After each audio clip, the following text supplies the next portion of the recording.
여러분들은 어떤 사물을 보고 특정한 무언가를 떠올리신 적이 있나요? 예를 들면 이런 사진, 이런 것들을 보면서 말이에요.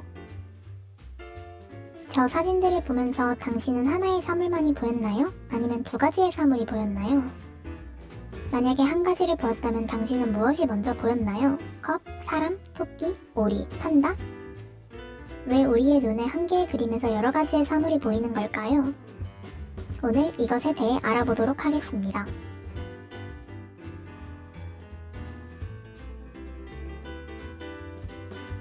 여러분들은 인터넷을 하면서 한 번쯤 게슈탈트 붕괴라는 단어에 대해 들어보신 적이 있을 겁니다.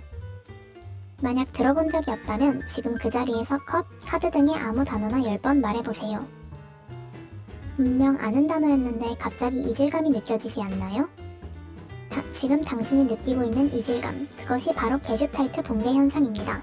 이는 한 가지 사물에 과하게 집중했을 때 일어나는 의미 포화 상태로 단어와 같이 형태가 고정되어 있고 반복적인 신호가 계속 발생하면 신호에 대한 반응이 일시적으로 둔감해지면서 의미가 추출되지 않는 현상을 뜻합니다. 간단히 말하자면 사고의 혼란으로 인한 일시적인 뇌의 둔화라고 볼 수 있겠네요. 그런데 게슈탈트 붕괴는 알겠는데 여기에 게슈탈트는 대체 어떤 단어일까요? 이것도 이론의 한 가지 이름일까요? 게슈탈트, 이것은 형태 심리학을 나타내는 독일어로 인간의 정신현상을 하나로 그 자체로서 전체성으로 구성된 구조나 갖고 있는 특징에 중점을 두고 이를 파악하는 심리학의 한 종류입니다. 예를 들어 영상 초반에 나왔던 이 그림을 보면 컵과 사람 두 가지가 함께 보입니다.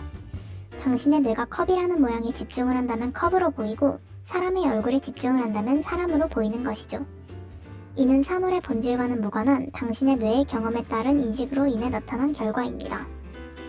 또한 게슈탈트 이론에는 여러 이론들이 정립되어 있는데요. 이 중 몇 가지를 소개해드리려 합니다. 첫 번째, 지금 보시는 이 사진은 근접성의 법칙의 예시 중 하나입니다. 원이 6개 모여있는 A는 하나라고 인식되는 반면 3개로 나누어져 있는 B와 C는 서로 다른 무리로 취급됩니다. 두 번째, 폐쇄성의 법칙입니다. 우리는 기존의 지식을 토대로 완성되지 않은 형태를 완성된 형태로 인지합니다. 실제로 위의 그림은 원도 삼각형도 아닙니다. 하지만 우리는 친숙한 형태와 이미지를 떠올리고 보이지 않는 선을 이어 삼각형으로 인식합니다. 즉, 무질서해 보이는 원들과 꺽쇠들 사이에서 삼각형을 떠올리고 거기에서 통일감을 느끼게 됩니다.